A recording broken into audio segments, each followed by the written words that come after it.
కింద బానిసత్వములో బ్రతుకుతూ ఉన్నటువంటి ఇశ్రాయేలును వారికి ఇచ్చినటువంటి వాగ్దానము కారణం చేత వారితో వాగ్దానం చేశాడు, I will build my Kingdom with you. నీ ద్వారా, నీతో నేను ఒక రాజ్యం కడతాను.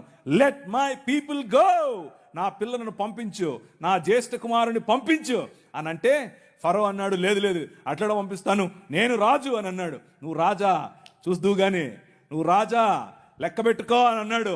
10 రకాలైన తెగుళ్ళు, వద్దురా బాబు వెళ్ళిపోండి మీరు అనేంత వరకు, వద్దు మళ్ళీ రావద్దు అనేంత వరకు వాళ్ళు వెళుతూ ఉంటే ముందు సముద్రం, వెనకల ఈయన సైన్యం. ఏం చేయాలి?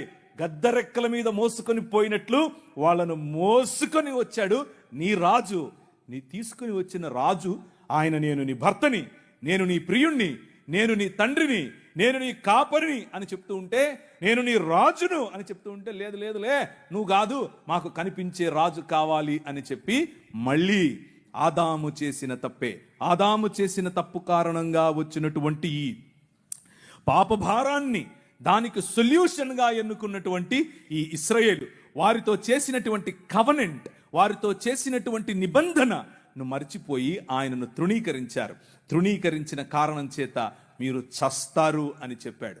అదే నెక్స్ట్ మూవ్, నెక్స్ట్ కెమెరా ఇప్పుడు బబులోను దగ్గరికి వచ్చింది. బబులోను మొదటి